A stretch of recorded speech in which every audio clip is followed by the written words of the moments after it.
श्री गणेशाय नमः। नमस्कार बंधुगण, जय जगन्नाथ। आज हेउछि महालक्ष्मींकर प्रिय बार गुरुवार। आसंतो आज आरंभ करिबा बृहत महालक्ष्मी पुराण। किछि समय हेउ पछे शुणिबाकू निश्चय चेष्टा करिवे। प्रथमे श्री महालक्ष्मी को जणाण करिबा। नमस्ते कमलालया जगत जननी, नमस्ते कमला मागो विष्णु घरणी, नमस्ते जगत जननी पड़िद्राहि मात, तुम्भ पद्म पादरे मु करे प्रणिपात। नमस्ते कमला मागो वरुण नंदिनी, सर्वजीवंकर माता जगत जननी, तब ग्रंथ रचिबाकू मानस करिछि, तेणु करी जननी गो तोते सुमरुछि। कुल स्त्री माने तुम्भंकु न करी पूजन, अन्य ओषा व्रत रे जे बळाइले मन, कृपा कणिकाए मात कर मते दान, लेखिबई मात तुम्भर कीरति मान। श्रिया चंडालुणी तोर सेविण चरण, महान वेद रहिला पाई धन जन, तुम्भे चरण किंकरी नारायणंकर, तेणु रचना करई महिमा तुम्भर। महालक्ष्मी पुराण ग्रंथ जे अटई, नारी माने पढ़िबे जे आनंदित होई, सेमानंक ठारे मात होई सुप्रसन्न, धन जन गोप लक्ष्मी करिबु प्रदान। कृपा कटाक्षरे मात दियो नारायण, पुराण लेखिबी कहे बुद्धिमंत दीन। ग्रंथ सूचना। शुण हे विदुष जन देई मन कर्ण, पुराण मध्ये पुराण ए लक्ष्मी पुराण। ए पुराण भगति रे शुणई जे जन, नासे पाप ताप मन स्ताप दूरेण। व्यासदेवंक कृत अष्टादश पुराण, तहिंरु शाखा प्रशाखा होइछि उत्पन्न। दधि मंथिले लहुणी बाहरे जे सन, सर्व पुराण प्रकाश ए लक्ष्मी पुराण।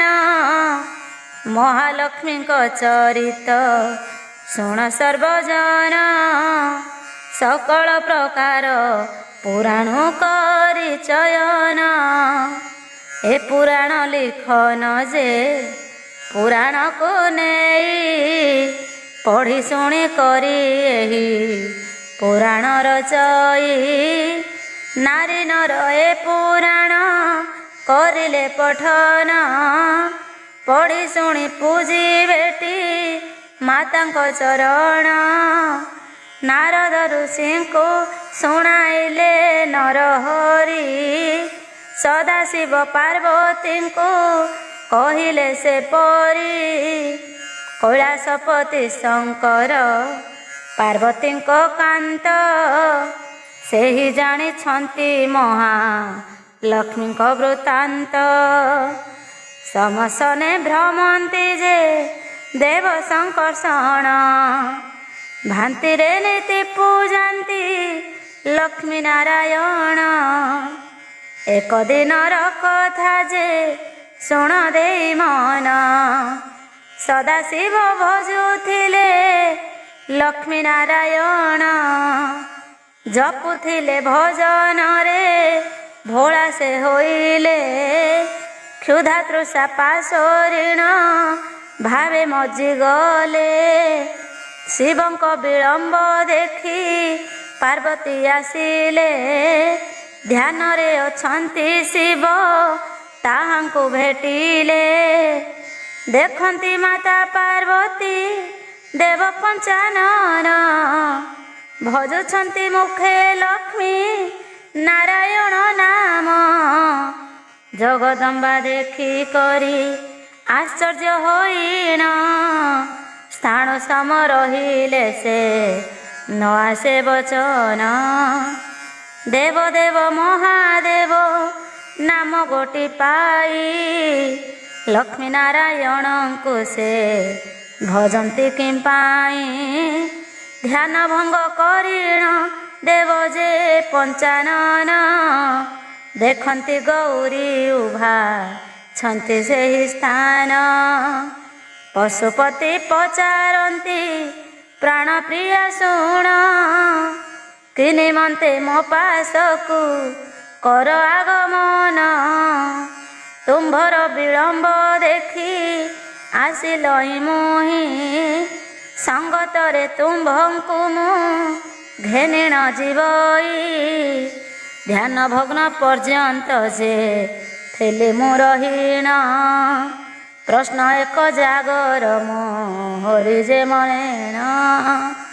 ଯାହା ପଚାରଇ ମୋତେ ବୁଝାଇ କହିବ ମନ ମଧ୍ୟରୁ ସନ୍ଦେହ ତୁଟାଇଣ ଦେବ।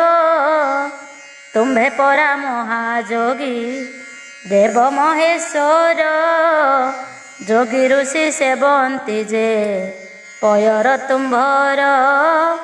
ତପିଗଣ ପୂଜୁଛନ୍ତି ପୟର ତୁମ୍ଭର ଦେଖି ଆଶ୍ଚର୍ଯ୍ୟ ହୋଇ ମୁହିଁ ଦେବହର। ତୁମ୍ଭଠାରୁ ବଡ଼ କିଏ ସଂସାର ମଧ୍ୟର ବଡ଼ ଆଚମ୍ବିତ କର୍ମ କରୁଛ ହେ ହର। ଏହାର କାରଣ କୁହ ପ୍ରଭୁ ପଞ୍ଚାନନ ଶୁଣିଲେ ସନ୍ଦେହ ମନୁ ଜୀବ ଦୂରେଇଣ। ଭଲ ପୁଛିଲେ ମୋତେ ଯେ ଭବାନୀ ଗୋଏବେ ପଡ଼ିଦାତ୍ରୀ ଲକ୍ଷ୍ମୀ ମାତ ନ ଜାଣ କି ତୁମ୍ଭେ। ତାଙ୍କର ମହିମା ଏବେ କହିବି ବୁଝାଇ ଶୁଣ ଶିରେ ପ୍ରାଣ ପ୍ରିୟା ମନ ଧ୍ୟାନ ଦେଇ। ନାରାୟଣ ଜଗତର ଠାକୁରଟି ଜାଣ ସକଳ ଘଟରେ ଛନ୍ତି ସେ ତ ବିଦ୍ୟମାନ। ସେ ସୃଜିଛନ୍ତି ଯେ ବ୍ରହ୍ମା ବିଷ୍ଣୁଟି ଈଶାନ ତାଙ୍କ ବିନୁ ମୋ ଅସ୍ତିତ୍ୱ ନାହିଁ ଚିହ୍ନ ବର୍ଣ୍ଣ। ନାରାୟଣଙ୍କର ମାତ ଅଟନ୍ତି ଯେ ପତ୍ନୀ ସୁର ନର ପୂଜିତା ଯେ ଜନନୀ ଅଟନ୍ତି।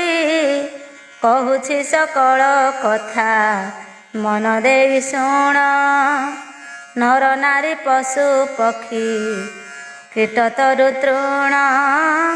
ପଡ଼ିଦାତ୍ରୀ ମାତ କୃପା ଯେ ଜନରେ ନାହିଁ ସଂସାର ମଧ୍ୟରେ ସର୍ବେ ଅଛନ୍ତି ରହି। ସୁଦୟା କରିରେ ଲକ୍ଷ୍ମୀ ରାଜ ସୁଖ ପାଇ ମାତ ନ ଚାହିଁ ପଡ଼ିବ କେବେ ନ ମିଳଇ। ଲକ୍ଷ୍ମୀ ଛାଡ଼ନ୍ତେ ସ୍ୱର୍ଣ୍ଣ ଯେ ଲଙ୍କା ହେଲା ଚୂନ କୌରବ ମାନେ ସର୍ବେ ଯେ ହୋଇଲେ ନିଧନ। ସ୍ୱର୍ଗପୁର ଲକ୍ଷ୍ମୀ ମାତ ରାଜାଙ୍କ ମନେରେ, ରାଜଲକ୍ଷ୍ମୀ ସେହି ମା ଗୃହଲକ୍ଷ୍ମୀ ଘରେ। ଜଗତର ମାତ ନାରାୟଣଙ୍କ ବନିତା, ତାଙ୍କର ମହିମା ଶୁଣି ମନରେ ରଖିଥା। କେଉଁପରି ସାରା ବିଶ୍ୱ ହେଲା ଉତ୍ତପନ, କେଉଁପରି ଲକ୍ଷ୍ମୀ ମାତ ଲଭିଲେ ଜନମ। ଜୀବ ଜଗତ ସୃଷ୍ଟି ଯେ ହୋଇଲା କେଶନ, କେଉଁପରି ଲକ୍ଷ୍ମୀ ମାତ ଲଭିଲେ ଜନମ।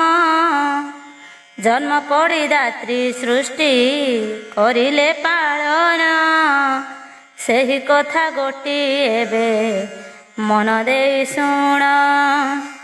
ମହାଲକ୍ଷ୍ମୀଙ୍କ ପୁରାଣ କରିଣ ରଚନ, ଗୀତ ଛନ୍ଦରେ ଭଣିଲେ ବୁଦ୍ଧିମନ୍ତ ଦିନ। ସାରା ସୃଷ୍ଟି ସର୍ଜନା ପୁଛା କଲେ ହୈମବତୀ ଦେବ ପଞ୍ଚାନନ। ମହାଲକ୍ଷ୍ମୀଙ୍କ ପୁରାଣ ଶୁଣିବାରେ ମନ, ଦୟାକରି ମୋ ଆଗରେ କୁହ ପଞ୍ଚାନନ। ପ୍ରଥମେ ସୃଷ୍ଟି କିପରି ହେଲା ନିର୍ମାଣ, ଶୁଣି କରି ସଦାଶିବ ଆନନ୍ଦ ମନରେ। ବୋଲନ୍ତି ଶୁଣ ସେ କଥା ମନ ଦେଇବାରେ, ଅଚ୍ୟୁତ ଆନନ୍ଦ କନ୍ଦ ଯେ ପ୍ରଭୁ ଭଗବାନ। ସୃଷ୍ଟି କାରଣେ ଅନ୍ତରେ କରିଲେ ଚିନ୍ତନ, ସକଳ ବ୍ରହ୍ମାଣ୍ଡ ଶୂନ୍ୟ ହୋଇଥିଲା ତହିଁ। ପରମ ବ୍ରହ୍ମ ଏକାକୀ ଯେ ଥିଲେ ଯାହା ରହି, ଡିମ୍ବ ଆକୃତିର ଏକ ପଦାର୍ଥର ଚିଣ। ବିଶ୍ୱ ବ୍ରହ୍ମାଣ୍ଡ କଲେ ସେ ତହିଁରେ ସର୍ଜନ, କେହି କହି ନ ପାରିବେ ଡିମ୍ବ ବିଷୟରେ। ଦେବତା ଗନ୍ଧର୍ବ ଯାହା ଅଛନ୍ତି ସଂସାରେ, ସୀମାବଦ୍ଧ କରିଣ ଯେ ଡିମ୍ବ ମଧ୍ୟ ହରି। ଏ ବିଶ୍ୱ ବ୍ରହ୍ମାଣ୍ଡ ତହିଁ କରିଲେ ତୟାରୀ, ଡିମ୍ବ ଭରଣା କରିଲେ ଜଳ ରୂପ ଧାରୀ।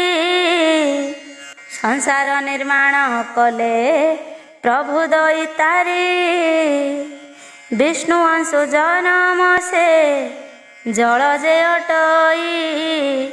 ଶୟନ କରନ୍ତି ତାର ପରେ ଭାବଗ୍ରାହୀ, ଶେଷନାଗକୁ ଅଙ୍ଗୁ ସେ ଜାତ ସେ କରିଲେ। ପୃଥିବୀ ଧାରଣ ନିମନ୍ତେ ତାଙ୍କୁ ଶକ୍ତି ଦେଲେ, ଅକଳନା ପରାକ୍ରମ ଅଟଇ ତାଙ୍କର। ସୃଷ୍ଟି ଧରିଣ ଅଛନ୍ତି ମସ୍ତକ ଉପର, ନିଜର ଭାର ଜଗଦି ସଜେ ସେ ଜାଣିଲେ। ନିରାକାର ପ୍ରଭୁ ପୁଣି ଉଚ୍ଛ୍ୱାସ ହୋଇଲେ, ମହାକୁର୍ମ ଏକ ଜାତ ହୋଇଲା ସେ କାଳେ। ଅନନ୍ତ ସାଗର ସେହି ପୃଷ୍ଠରେ ଧରିଲେ, ମହାଶାନ୍ତି ମରୁ ଜଳ ପଡ଼ନ୍ତେ ଭାଗରେ। ସୃଷ୍ଟି ଧାରଣେ ସେହି ଯେ ଶାନ୍ତିକୁ ରହିଲେ, ସ୍ୱୟଂ ସେହି ଜଳଟି ସେ ପ୍ରଭୁ ପରମ ବ୍ରହ୍ମ। ଶୁଣ ସର୍ବବିଦୁ ସେ ଯେ ଦେଇ କରି ମନ, ସର୍ବାଧାର ଅଟଇ ଯେ ସେ ଜଳଟି ଜାଣ। ସେ ଜଳ ମହିମା କିସ କରିବି ବର୍ଣ୍ଣନ, ଶ୍ରୀ ବିଷ୍ଣୁ ଅଙ୍ଗ ସମୀରେ ହେଲା ଉତ୍ତପନ। ଏହା ପରେ ଯାହା ସତୀ ମନ ଦେଇ ଶୁଣ, ଜଗତ ଠାକୁର କଲେ ଡିମ୍ବେକ ସର୍ଜନ। ଜଳରେ ନ ବୁଡ଼ି ଡିମ୍ବ ଭାସିଲା ତକ୍ଷଣ ଦୈବ ଖେଳ ସେ ଡିମ୍ବ ବେନିଫାଳ ହେଲା। ଶୁଣ ଗୋ ପାର୍ବତୀ ଏଥୁ ଅନ୍ତେ ଯାହା ହେଲା। ଶିଶୁ ଏ ତହିଁରୁ ହୋଇଲା କେଉତପନ୍ମ ଅଚିହ୍ନା ହରିଣ ତହିଁ କରିଛି ଶୟନ। ଯେତେ ଲୋମକୂପ ନାରାୟଣଙ୍କ ଶରୀରେ ପ୍ରତ୍ୟେକଟି ଗଣା ଏକ ଏକ ବ୍ରହ୍ମାଣ୍ଡରେ। ଲୋଭ ବିକର ମଧ୍ୟରେ ଜଳ ଅଛି ପୁରୀ ତହିଁରେ ସୃଷ୍ଟି ଯେ ବ୍ରହ୍ମାଣ୍ଡ ଯେ ଅସୁମାରୀ।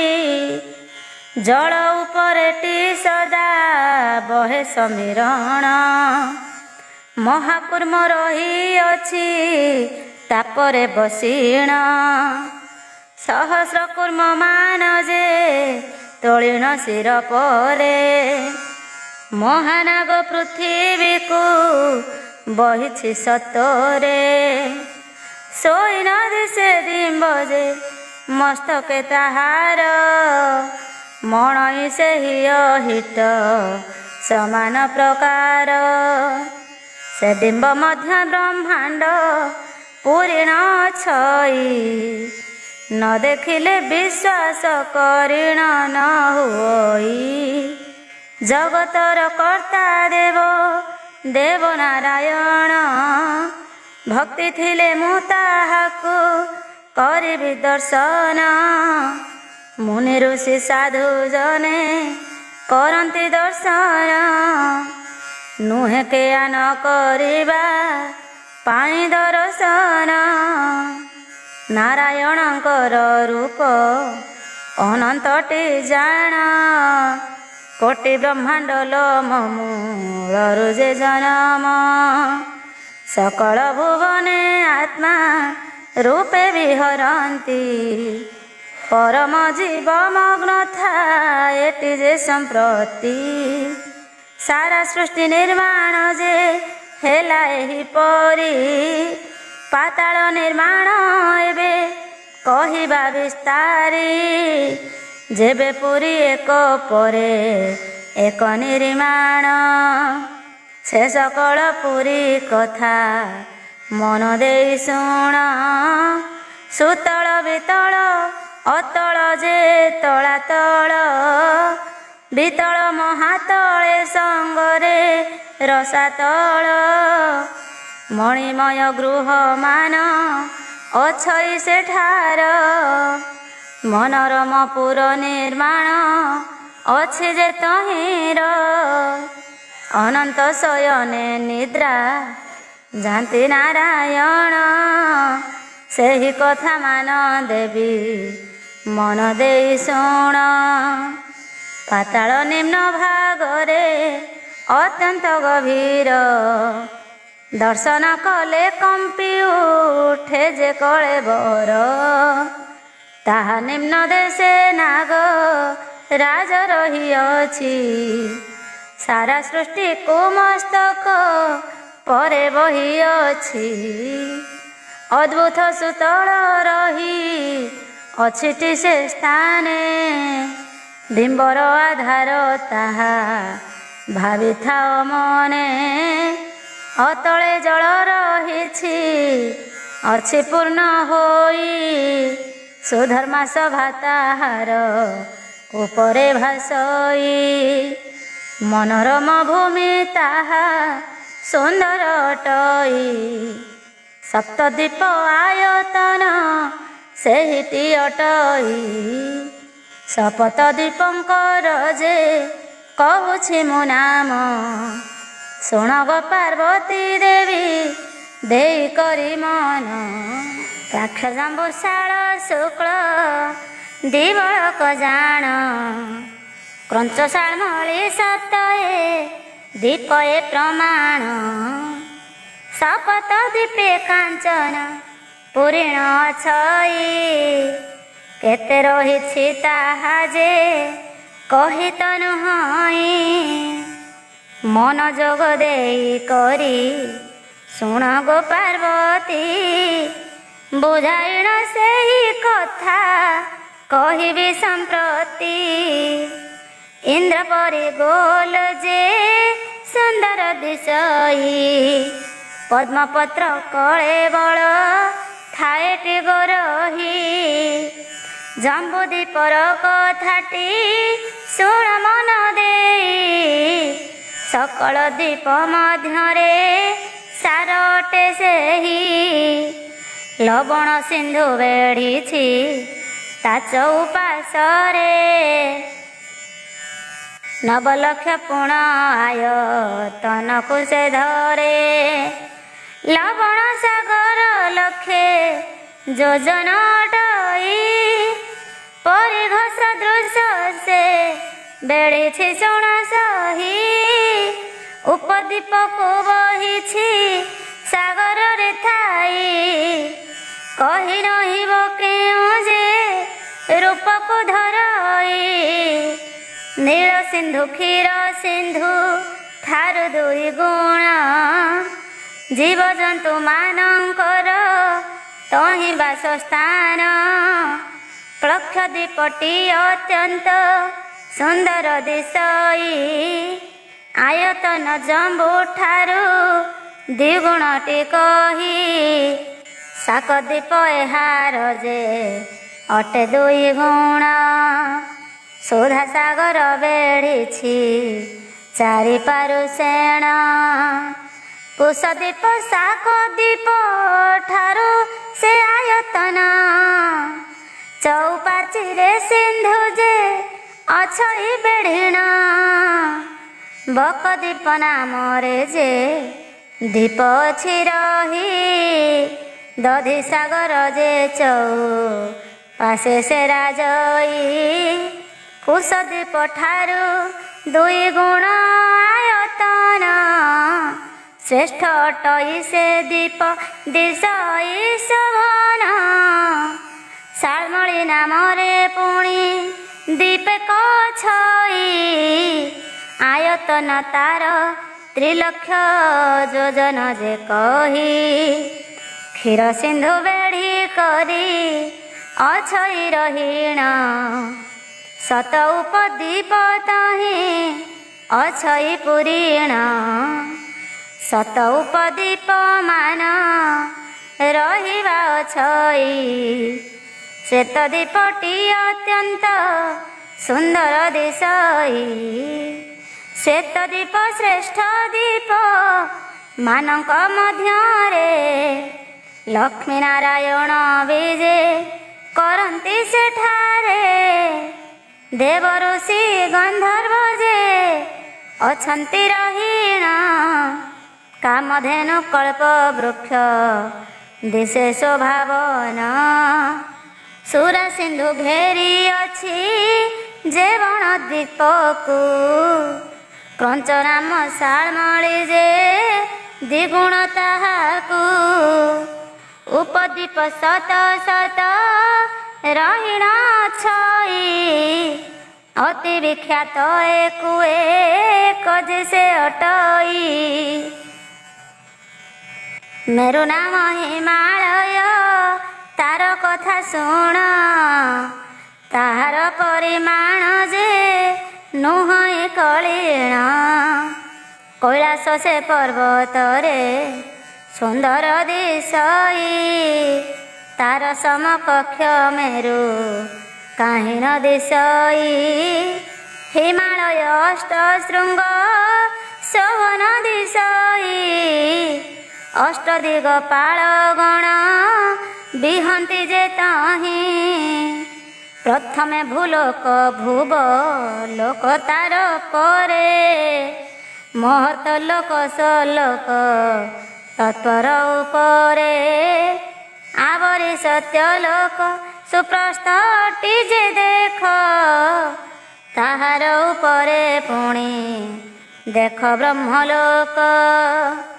ଧ୍ରୁବଲୋକ ତପଲୋକ ପୁଣି ବ୍ରହ୍ମଲୋକ, ଏହି ପୁର ଗୁଡ଼ିକ ଗୋ ସୁନ୍ଦର ଦିଶେକ।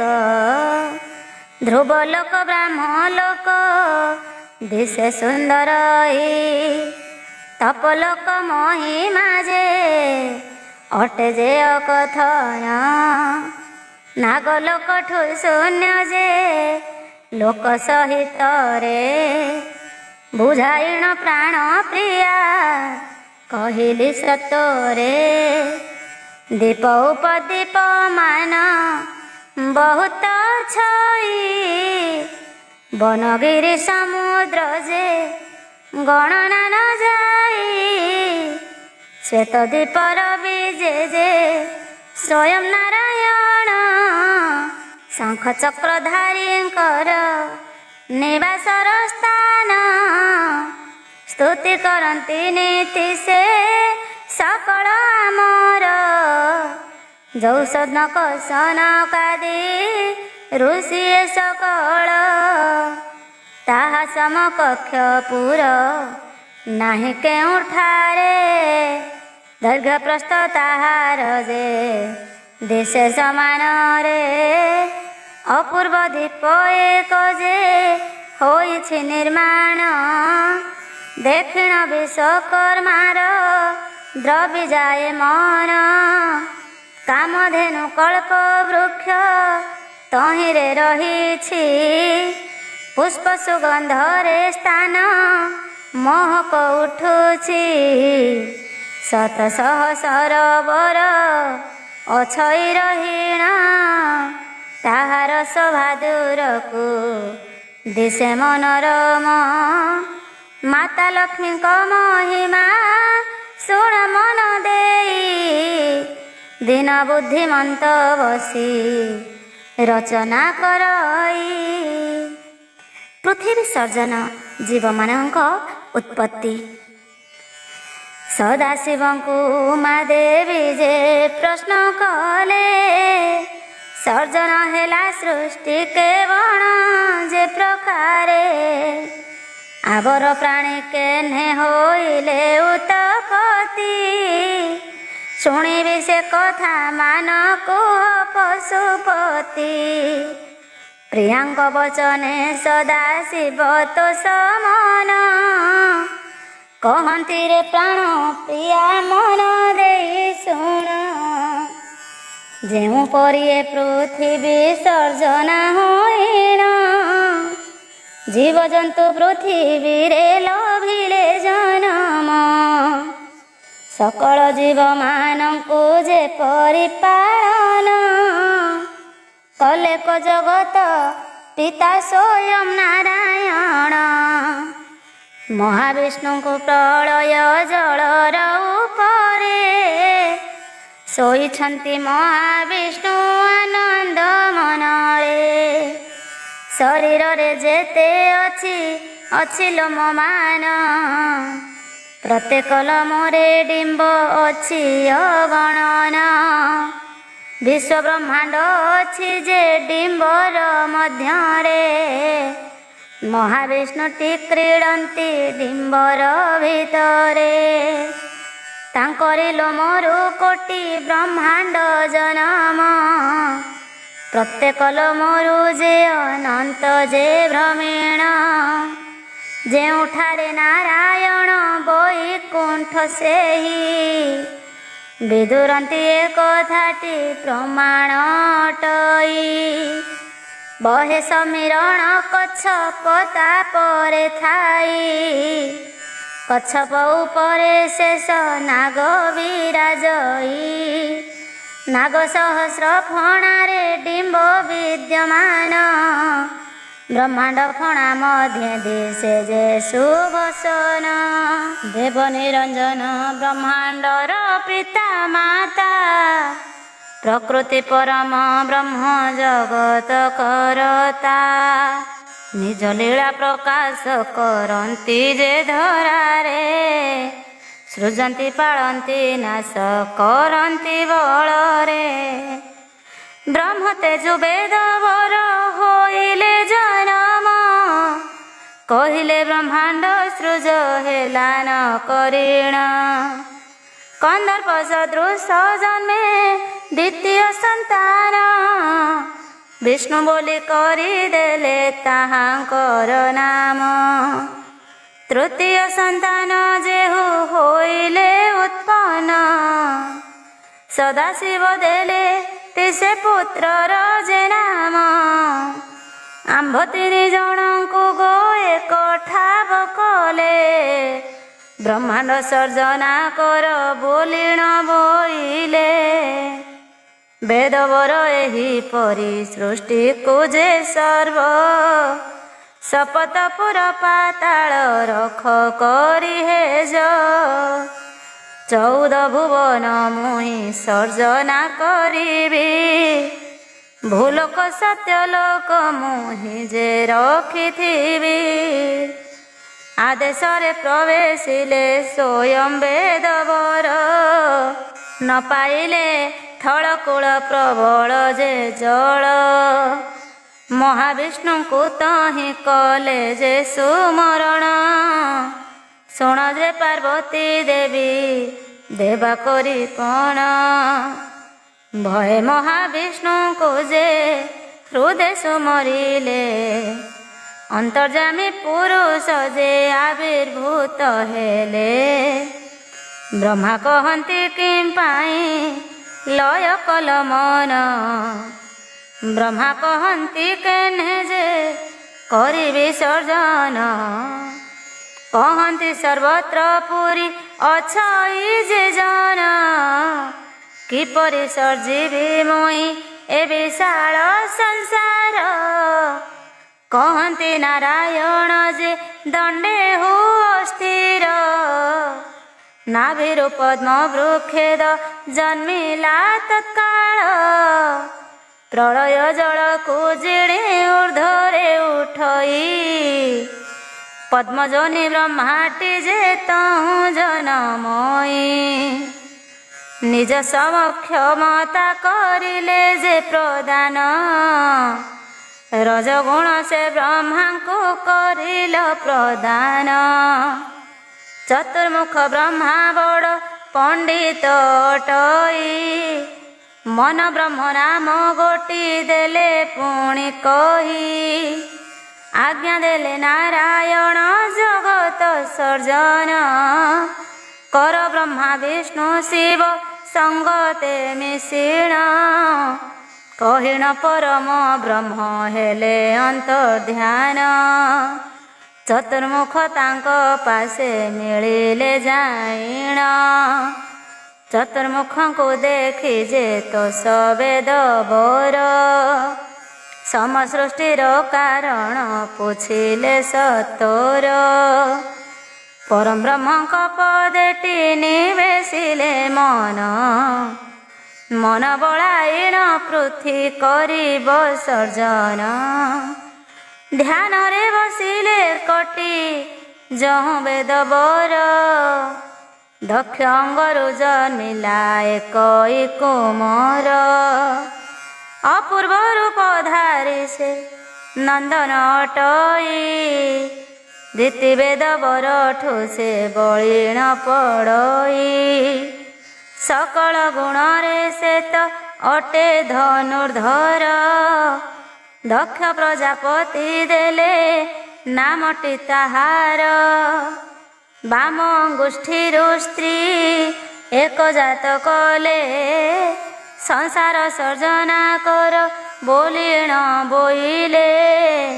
ପିତାମହଙ୍କ ଆଦେଶ ମସ୍ତକେ ଧରିଣ, ସୃଷ୍ଟି ସର୍ଜିବା ପାଇଁ ଯେ ଦେଲେ ସେ ବଚନ। ନିରାକାର ଠାକୁରଙ୍କୁ କରନ୍ତେ ଧ୍ୟାନ, ପୂର୍ବ ମୁଖରୁ କବେଦ ଲଭିଲା ଜନମ। ଦକ୍ଷିଣ ମୁଖରୁ ଯଜୁର୍ବେଦ ଜନମିଲେ, ପଶ୍ଚିମ ମୁଖୁ ସାମ ବେଦ ଯେ ଜାତ ହେଲା। ଉତ୍ତର ମୁଖୁ ଅଥର୍ବ ବେଦର ଉତ୍ପନ୍ନ, ପ୍ରଥମେ ବେଦକୁ ବ୍ରହ୍ମା କଲେ ସରଜନ। ସତରଜତମ ଗୁଣ କରିଣ ଧାରଣ, ଚାରି ବେଦ ଧାତା ମୁଖୁ ହେଲା ଉତପନ। ସୁଖ ଦୁଃଖ ଦ୍ୱନ୍ଦ୍ୱ ଅଛି ଚାରି ଯେ ବେଦରେ, ସୁନ୍ଦର ମୂର୍ତ୍ତି ପୂରିଣ ଯେଅ ସୁନ୍ଦରରେ ଚାରି ବେଦ ବେଦବର କରିଲେ ସର୍ଜନ ଓଙ୍କାର ନାଦରେ କମ୍ପଇ ତ୍ରିଭୁବନ ଓଙ୍କାର ଶବ୍ଦ ବ୍ରହ୍ମାଣ୍ଡ ପାଶରେ ମିଳଇ ଗାୟତ୍ରୀ ଦେବୀ ଜନମ ହୋଇଲେ କତହିଁ ଗାୟତ୍ରୀଙ୍କୁ ପଦ୍ମ ଯୋନି ଜପନ୍ତେ ଅନ୍ତରେ ମରିଛି ଜନ୍ମ କଶ୍ୟପ ପୁଣି ଜନମିଲେ ଅଙ୍ଗିରା ଅଭିକ୍ରତୁ ପୁଲତୁ ଯେ ଜନମ ଭୃଗୁଆଦି ଋଷି ଧରା କରିଲେ ମଣ୍ଡନ ଦକ୍ଷ ନାରୀ ଗର୍ଭୁ କନ୍ୟା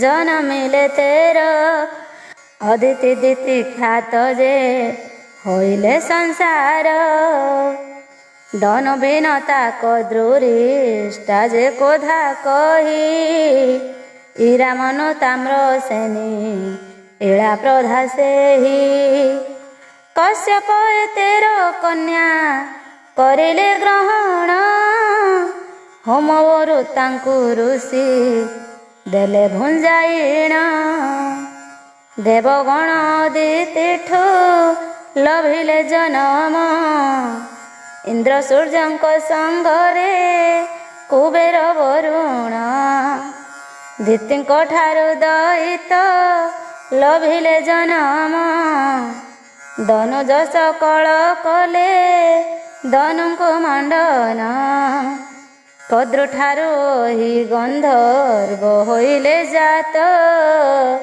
କ୍ରୋଧାଠୁ ଜନ୍ମିଲେ ଯେ କୁମ୍ଭୀର କର୍କଟ ବିନତା ଗର୍ଭୁ ଗରୁଡ଼ ଅରୁଣଙ୍କ ଜନ୍ମ ଯକ୍ଷ ରକ୍ଷ ଆଦି ପକ୍ଷୀ ହେଲେ ଉତ୍ପନ୍ନ ରିଷ୍ଟା ଦେବୀଠୁ ଜନ୍ମିଲେ ସ୍ୱର୍ଗ ପସରି ଧୀରା ଗର୍ଭୁ ଐରାବତା ଜନ୍ମିଲେ ଆହୁରି ଚିଲ ଛଞ୍ଚାଣ ତାମ୍ରସ ନିଜାତ ଯେ କଲେ ଶ୍ଲୋକ ଆଦି ପକ୍ଷୀ ଗଣ ପୁଣି ଜନମିଲେ ଇଳା ଗର୍ଭରୁ ବୃକ୍ଷ ଯେ ଲଭିଲେଟି ଜନ୍ମ ପ୍ରଧା ଠାରୁ ରତଙ୍ଗେ ଯେ ହେଲେ ଉତ୍ପନ୍ନ ମନୁ ଗର୍ଭରୁ ମାନବ ହେଲେ ଉତ୍ପନ୍ନ ଶୁଣ ପାର୍ବତୀ ବିଶ୍ୱ ସଂସାର ଯେ ସର୍ଜନା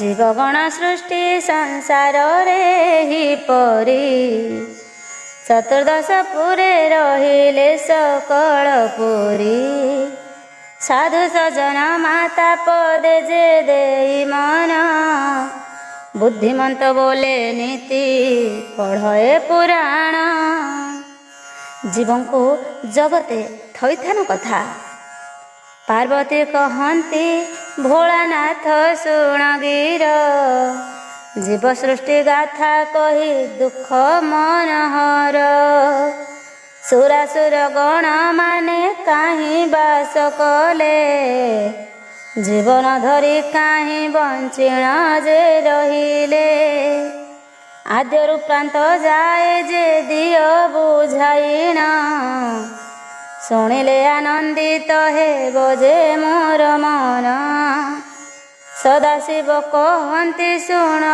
ଗୋ ହେ ପାର୍ବତୀ ଅତି ଗୁପ୍ତ କଥା ଯେ କେହି ନ ଜାଣନ୍ତି ସକଳ ଜାଣେ ନାରାୟଣ ଦୟା ଯେ ହୋଇ 14 ଭୁବନ କଥା ରଖିଣ ଛଇ 14 ଭୁବନେ ମୁହିଁ ଜୀବଙ୍କୁ ରଖିଛି କିଏ କେଉଁଠି ରହିଲେ ବୁଝାଇ କହୁଛି ସ୍ୱର୍ଗଲୋକ ପଦ୍ମଲୋକ ପୁଣ ବ୍ରହ୍ମଲୋକ ଚତୁର୍ଥେ ପିଶାଚ ପଞ୍ଚମେ କୁର୍ମ ଯେ ଲୋକ ଷଷ୍ଠରେ ମଣ୍ଡୁକ ନାଗ ଲୋକ ପଞ୍ଚମରେ ଆମର ନବମେ ନର ଲୋକ ଅଷ୍ଟମରେ ଏକାଦଶେ ଧର୍ମ ତପ ଲୋକ ଦଶମରେ ଦ୍ୱାଦଶର ବିଷମ ଲୋକେଶ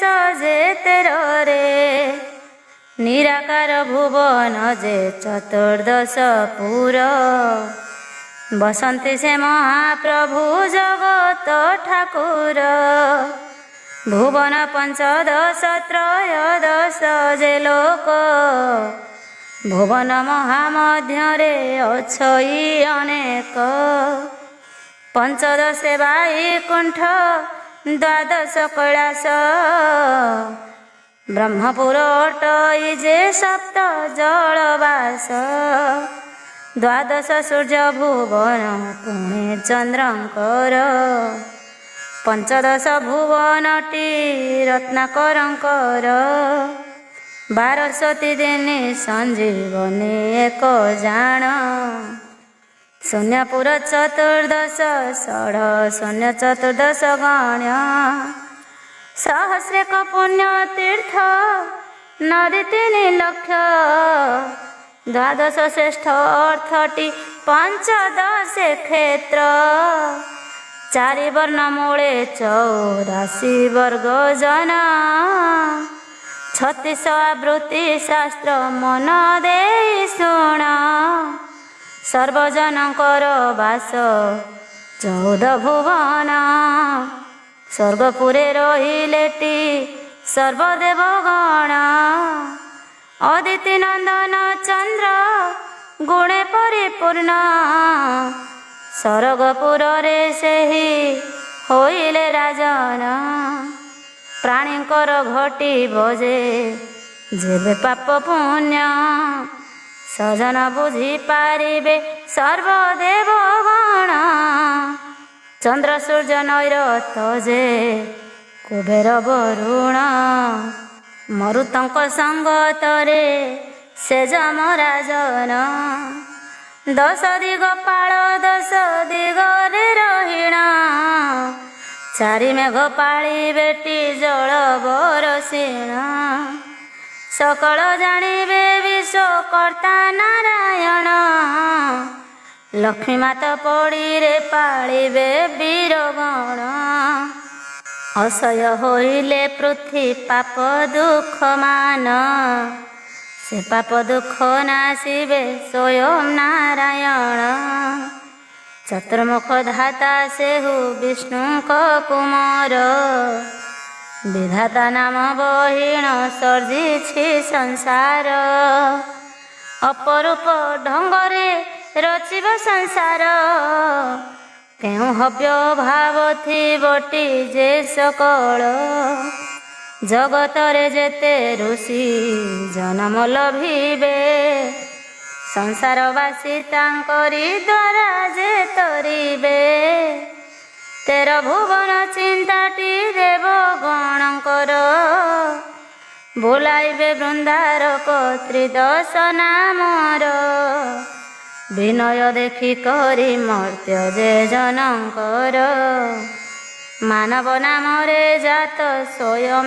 ଚକ୍ରଧର ଐଶ୍ୱର୍ଯ୍ୟ ପାଇ କରି ଯେ ବଞ୍ଚିବେ ସକଳ ଶୁଣ ଗୋ ପାର୍ବତୀ ଦେବୀ ମନ କରି ସ୍ଥିର ସକଳ ଭୁବନ ସାର ମୋର ତ ଭୁବନ ଅନିତ୍ୟ ସଂସାର ଏହି ବିଷ୍ଣୁଙ୍କ ଅଭିୟାନ ଶୁଭାଶୁଭ ଧର୍ମ କର୍ମ ସଂସାରେ ସକାଳ ବ୍ୟାଧିକରଣ ସୁଖ ଦୁଃଖର ଯେ ସଂସାର ମର୍ତ୍ତ୍ୟପୁରବାସୀଙ୍କ ରହିବ ଯେ ମାନ ଜନ୍ମ ଜରା ବର୍ଦ୍ଧନ ଆବର ଯେ ମରଣ ଦେବଦାନବ ମାନବ ଏ ତ୍ରୟ ପ୍ରକାର ତିନିଙ୍କ ମଧ୍ୟରେ ସଦା ଲାଗିବଟି ଖଳ ବଡ଼ ହେବା ଅର୍ଥ ମନ ବଳାଇ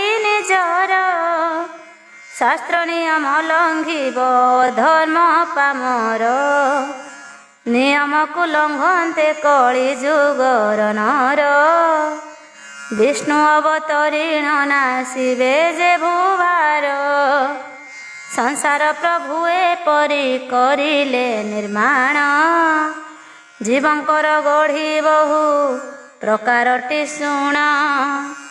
ଶୁଣ ଦେବୀ ଶାକମ୍ଭରୀ ମୋର ବଚନ। ତୁମ୍ଭ ଆଗରେ ସର୍ବ ମୁଁ କହିଲି ଫେଡ଼ିଣ। ନିରାକାର ନିରଞ୍ଜନ ପରମ ବ୍ରହ୍ମ ଯେହୁ। ସକଳ ଜୀବନଙ୍କର ଯେ ଘଟ ବାସି ରହୁ। ଦେବଗଣ ତାଙ୍କ ପଦ ସେବୁଥାନ୍ତି ନୀତି। ଯେହୁ ଯୋଗ ମାୟା ସେ ତ ଅଟନ୍ତି ପ୍ରକୃତି। କାମ କ୍ରୋଧ ଲୋଭ ମୋହ ମଦ ମତ୍ସରଟି। ଷଡ଼ରିପୁ ଶରୀରରେ ତାହାଙ୍କ ବାସଟି। କ୍ଷୁଧା ତୃଷା ନିଦ୍ରା ଯେତିକି ଯେ ବୈରୀ। ହୃଦୟ ମଧ୍ୟରେ ସଦା ନିବାସ ତାଙ୍କରି। ନବ ପ୍ରକୃତକୁ ଯେହୁ ଆୟତ କରଇ। ଭବ ପାରାବାରରୁ ସେହି ଯେ ବରତଇ। ଯେଉଁ ନର ଏମାନଙ୍କୁ କରଇ ଆୟତ। ଅନାୟାସେ ପ୍ରାପ୍ତି ହୁଏ ତାକୁ ମୋକ୍ଷ ପଥ। କ୍ଷିତିଆପ ତେଜ ବାୟୁ ମରୁତ ଯେ ବ୍ୟୋମ। ଏହି ପଞ୍ଚଭୂତ ଦେହ ହୋଇଛି ନିର୍ମାଣ। ପରମ ବ୍ରହ୍ମ ପୁଣି ଯେ ଖେଳନ୍ତି ଶରୀରରେ। ଧ୍ୟାନରେ ବସିଲେ ତାହାଙ୍କର ଦେଖା ମିଳେ। ଦୟା କ୍ଷମା ଶାନ୍ତ ଶିଷ୍ଟ ଗୁଣ ଯେ ଧରଇ। ଏହି ଆଚରଣେ ଯେଉଁ ନର ଥାଏ ରହି। ସେହି ପ୍ରାଣୀଟି ଭବରୁ ନିସ୍ତାର ହୋଇ। ପ୍ରଭୁଙ୍କର ଶ୍ରୀମୁଖ ନିଃସୃତ ବାଣୀ ଏହି। ପଞ୍ଚ ଇନ୍ଦ୍ରିୟଙ୍କୁ ଯେହୁ ଜ୍ଞାନରେ ସାଧଇ। ଜନମ ମରଣ ତାକୁ ଛୁଇଁ ନ ପାରଇ। 10 ମାସ ଜଠରେ ସେ ଜନ ଯେ ରହିଣ। ମାୟାରେ ପଡ଼େ ଧରାରେ ହୋଇଣ ଜନମ।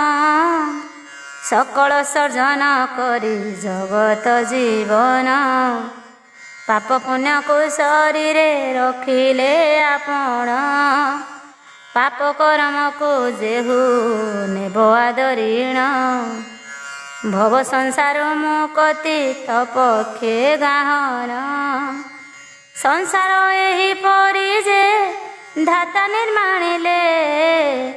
ମନ ଦୁଃଖ ଯାଏ ଚାଲି ବସିଣ ଶୁଣିଲେ। ନବ ସନ୍ତାନ ଥିଲେ ଯେ ଦ୍ରକ୍ଷ ବ୍ରହ୍ମାଙ୍କର। ନବ ଭାଗେ ବାଣ୍ଟି ଦେଲେ ତାଙ୍କୁ ଏ ସଂସାର। ସପ୍ତଗାର ସହିତରେ ନବ ଭାଗ କରି। ସପ୍ତଗାର ସପ୍ତ ସିନ୍ଧୁ ଶୁଣ ହେତୁ କରି। ଲବଣ ଇକ୍ଷୁ ସୁରା ଘୃତ ଦଧି ଯେ କ୍ଷୀର। ସଲିଳ ସିନ୍ଧୁ ସାଙ୍ଗରେ ସପ୍ତ ପାରାବାର। ଆବର ପ୍ଲକ୍ଷ ନବଦୀପ ତା ମଧ୍ୟ ଛଇ। ସେହି ଦୀପମାନ ଏବେ ଶୁଣ ମନ ଦେଇ। ପ୍ରଞ୍ଚମାନ ଶାଳମଳି ଜମ୍ବୁ ଦୀପ ଯେ ଶ୍ଵେତ। ସିଂହଳ ପ୍ଲକ୍ଷ ପୁନଗଣ ପୁଣି କୁଶ ଦୀପ।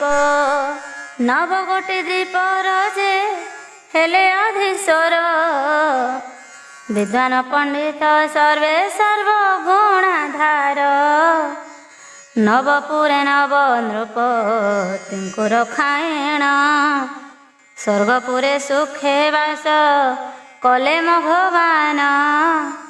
ପାତାଳପୁରରେ ନାଗ ରାଜାଙ୍କର ଘର। ଚତୁର୍ମୁଖ ରହିଲେ ଯେ ଯଶୋବନ୍ତୀପୁର। ବିଷ୍ଣୁଙ୍କର ବାସସ୍ଥାନ ବୈକୁଣ୍ଠ ଅଟଇ। ଆମ୍ଭରହଣି ହେଲା କୈଳାସରେ ଯେ ଭୂଇଁ। ଧର୍ମରାଜା ଯମଙ୍କର ସଞ୍ଜୀବନୀପୁର। ଅଳକାପୁରେ ବାସ ଯେ କରିଣ କୁବେର। ବରୁଣ ଲବଣ ନିଧି ବରୁଣ ସାଗରେ। ଦଧି ସମୁଦ୍ର ମଧ୍ୟରେ ଚନ୍ଦ୍ର ବାସ କରେ।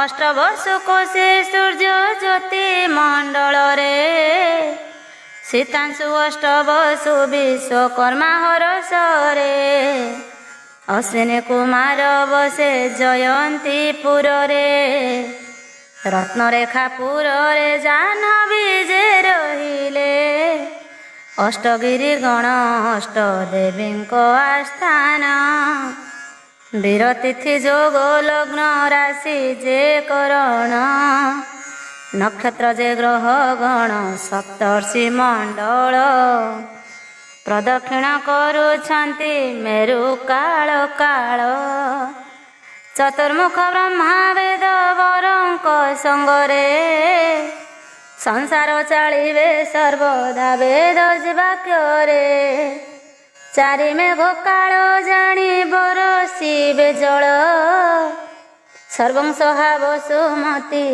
ଥିବ ଚିରକାଳ ତ୍ରିଭୁବନ ବାସୁ କି ବହିବ ଯେ ଶରୀରେ ମେରୁଏ ଆଶ୍ରା କରିଣ ରହିବେ ପୁରେ ବିଷ୍ଣୁଙ୍କ ଆଶ୍ରାରେ ବିଶ୍ୱ ସର୍ବଦା ରହିବ ସର୍ବଘଟରେ ରହିବେ କମଳାଙ୍କ ଧବ ବିଷ୍ଣୁଙ୍କର ନାମ ସାର ବ୍ରହ୍ମାଣ୍ଡ ମଧ୍ୟର ପ୍ରତ୍ୟେକ ପିଣ୍ଡ ମଧ୍ୟରେ ବାସଟି ତାଙ୍କର ବିଷ୍ଣୁ ଭଜନ କରିଣ ପ୍ରାଣୀ ତରି ଯିବେ ବିଷ୍ଣୁଙ୍କର ନାମ ଭଜନ ସାରଟି ଜାଣିବେ ମାନବ ମଧ୍ୟ ଦୁର୍ଲଭ ସେ ନଳଟଇ ତାଙ୍କଠାରେ ସୁପ୍ରସନ୍ନ ସଦା ମହାମାଇ ବିଷ୍ଣୁ ଭାଜନ ବିଜେ ସେ ଜନଟିଅ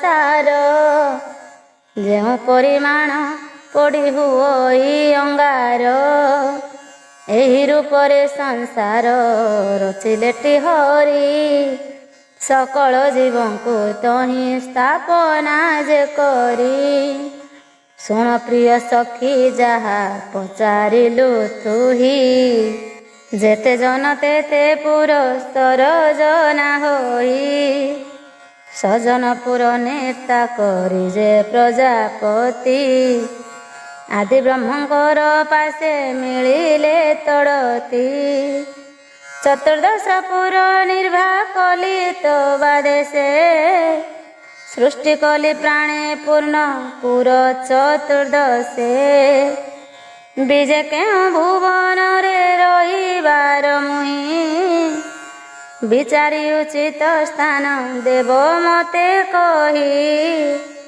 ଆଦି ବ୍ରହ୍ମା ଶୁଣି କରିଣ ଆନନ୍ଦ ମନ ବୋଇଲେ ଯହିଁ ବଛାର ହଏ ଯେ ଯାଏଣ ଆଦି ବ୍ରହ୍ମ ଶାଢ଼ୀ ଏକ ହସ୍ତରେ ଧରିଣ ଦକ୍ଷ ପ୍ରଜାପତି ଶିରେ ଦେଲେ ସେ ବାନ୍ଧିଣ ଶାଢ଼ୀ ପାଇଁ ଦକ୍ଷ ମନେ ଆନନ୍ଦିତ ହେଲେ ପ୍ରଣାମ ଜଣାଇ ନିଜ ପୁରେ ପ୍ରବେଶିଲେ ମର୍ତ୍ତ୍ୟପୁରରେ ଆସିଣ ପ୍ରବେଶ ହୋଇଲେ ମନ୍ଦର ପର୍ବତ ଯେଉଁ ଦକ୍ଷିଣ ଭାଗରେ ସର୍ବସାଧନା ନାମେ ତହିଁ ଯେ ପୁଣ୍ୟ ଭୂମି ଶାଖାବତୀ ତୀରରେ ଯେ ନଗ୍ର ଯାହା ଜାଣି ମରୁତ ମହର୍ଷିଙ୍କର ଆଶ୍ରମ ଛଇ ଦକ୍ଷ ପ୍ରଜାପତି ମିଳିଲେ ଟି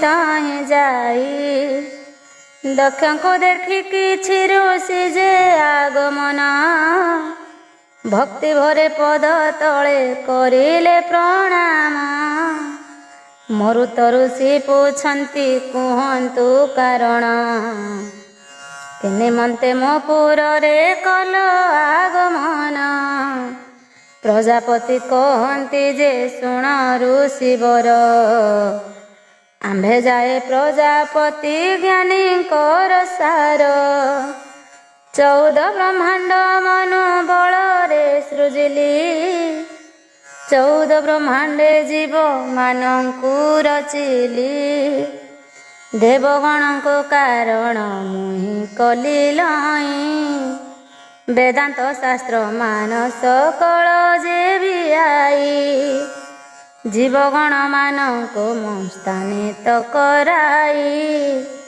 ନିଜର ସ୍ଥାନିତ ପାଇଁ ଆସିଣ ଛଇ ଶୁଣିନ ମରୁତ ଋଷି ଆନନ୍ଦିତ ମନ ଦକ୍ଷ ପ୍ରଜାପତିଙ୍କୁ ଦେଲେ ସେହି ଯେ ସ୍ଥାନ ଗୃହଯୋଗ୍ୟ ସ୍ଥାନ ପାଇ ଦକ୍ଷ ପ୍ରଜାପତି ବୁଦ୍ଧିମନ୍ତ କହିଲେ ହେ ଆନନ୍ଦିତ ମତି।